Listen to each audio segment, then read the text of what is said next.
Well,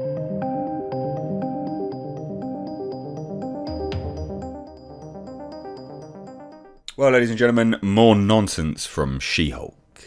The head writer Jessica Gao explains the decision to update Jennifer Walters' origin and just misunderstands the entire original comic. Now, I sort of alluded to this in my episode 1 review.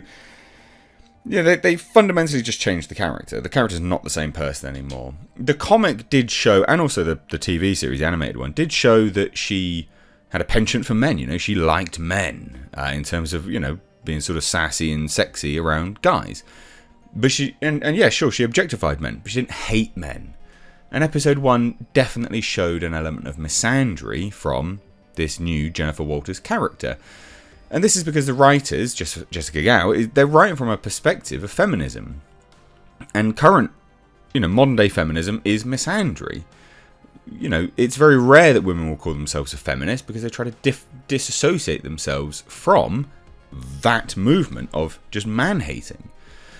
And, you know, it's a very interesting discussion to be had. You know, in this show, episode 1, they start talking about how, you know, women get catcalled and then they could wind up dead. And anyone that has an issue with that, you're called a sexist or you hate women or whatever, you know, you're trying to deny it. And it's like, no, people just don't like being tarred with the brush of a tiny few. You know, and that goes through to everything. You know, we try and correct people on stuff like that. That's not allowed. But saying that's okay, that's apparently applauded, which I find a really deep-seated double standard. Because, I mean, we could talk about inner city crime and the statistics of who perpetrates that as a demographic, and you're considered to be racist. But that's a true statistic. And sure, like, I'm sure people would have some kind of nuanced discussion about that as well. But that's not okay.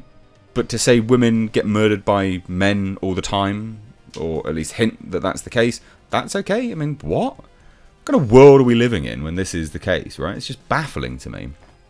So let's take a look, right?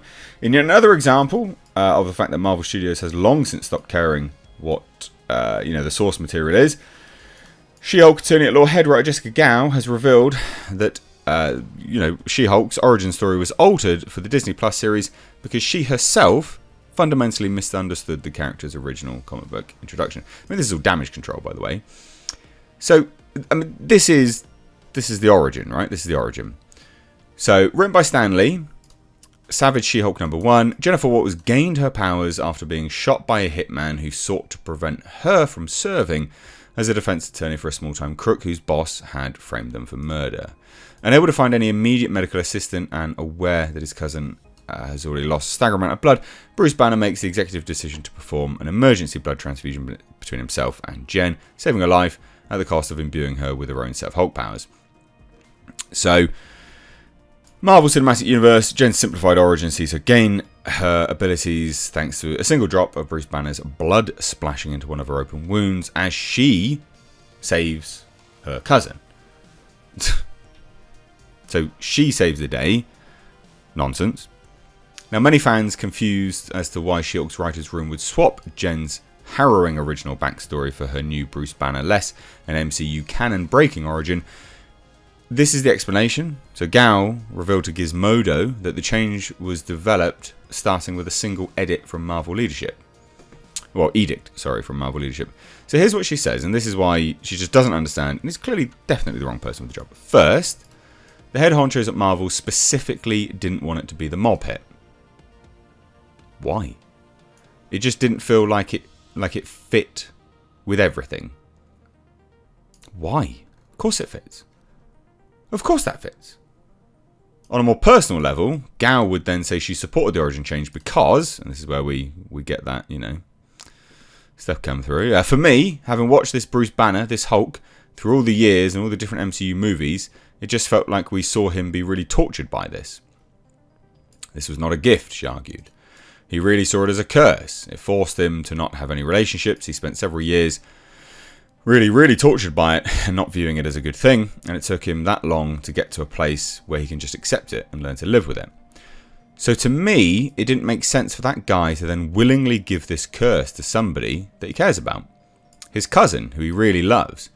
It just didn't seem right and true to the character. and it didn't make sense to me, so I didn't want to do that.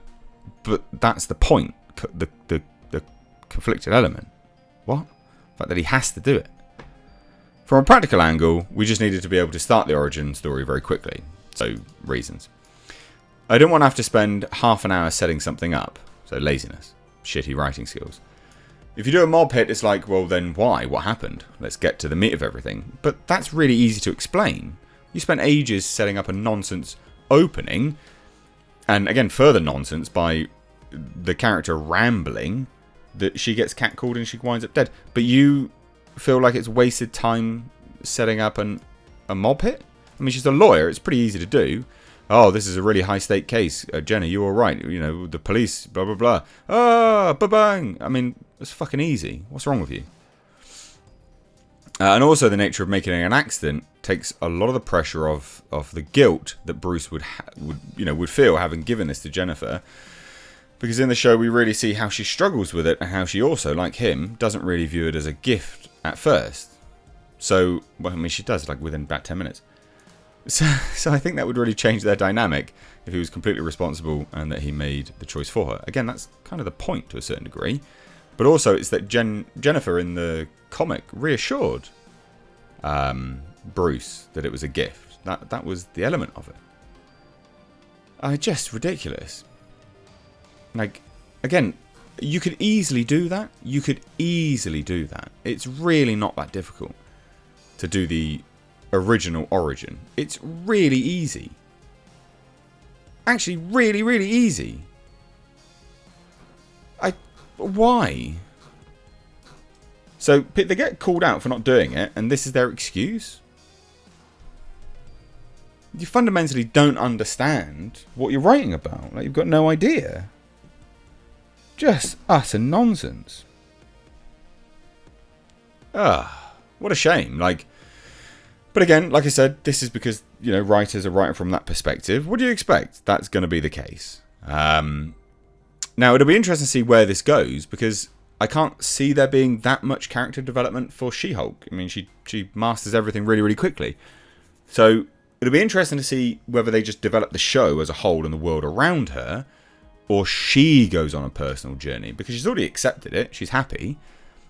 I think, personally, the development will come from her, you know, her love story side of stuff, her interpersonal stuff, which I think will be such a waste of the character. But again, we'll see, I guess. But let me know what you guys think. I thought this was utter nonsense. Cheers. Bye-bye.